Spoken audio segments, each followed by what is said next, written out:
کبھی کبھی انسان کی پرسکون سی زندگی میں ایسا ایک لمحہ آتا ہے جو اسے اندر تک جھنجھوڑ دیتا ہے۔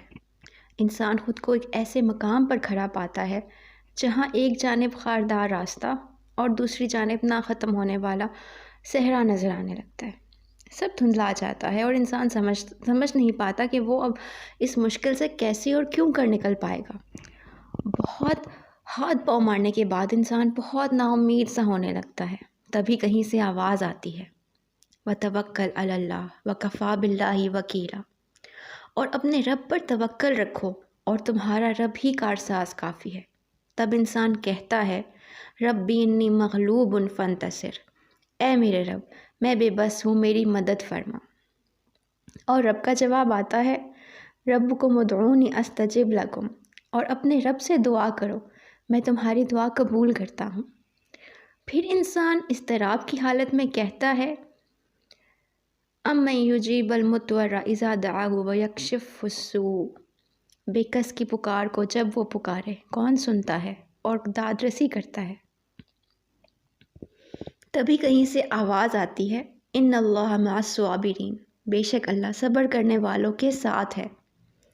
اور انسان کو اپنے سامنے نظر آنے والا کنواں اچانک ایک تالاب کی مانند لگنے لگتا ہے جو خود بخود اسے منزل تک پہنچانے لگتا ہے۔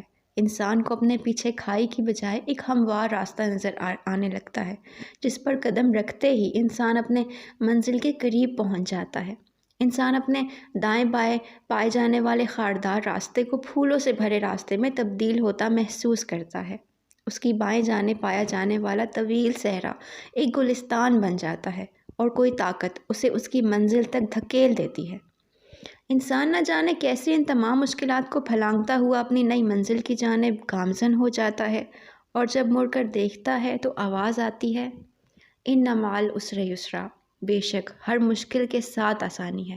اب یہاں اللہ نے فرمایا کہ ہر مشکل کے ساتھ آسانی ہے، یعنی کہ پیرالل، یہ نہیں کہا کہ مشکل کے بعد آسانی ہے۔ یہاں پہ فرمایا گیا کہ عسر کے ساتھ ہی یسر ہے، یعنی تنگی کے ساتھ ہی آسانی ہے۔ جب ہم تنگ حالات سے گزر رہے ہوتے ہیں وہیں کہیں ہمارے لیے اللہ تعالیٰ نے آسانیاں بھی مہیا کی ہوتی ہیں۔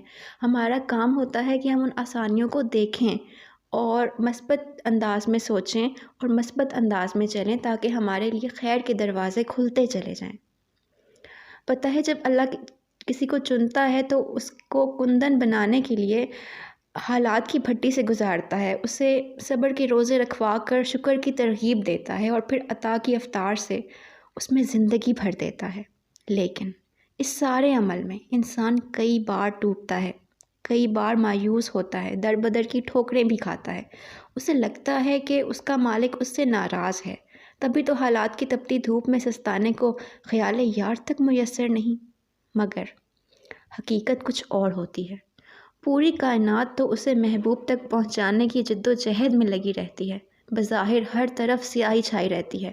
انسان سمجھ ہی نہیں پاتا اس جفا میں چھپی ہوئی وفا کو، اور اس سختی میں لپٹی آسانی کو، اس تاخیر میں بندھی جلدی کو، اور اس پل صراط کے نیچے بہتی کوثر کو۔ مگر جب وہ پا لیتا ہے تو شکر کے سجدے طویل ہو جاتے ہیں، صبر کا مفہوم بدلنے لگتا ہے، پھر سیاہی میں چھپے ساتوں آسمانوں کے ساتوں رنگ اس پر عیاں ہونے لگتے ہیں، ادراک کے رستے وجدان کی منزلوں تک لے جاتے ہیں، اور پھر خالق اور مخلوق کے درمیان کوئی پردہ نہیں رہتا، سب روزے روشن کی طرح عیاں ہو جاتا ہے۔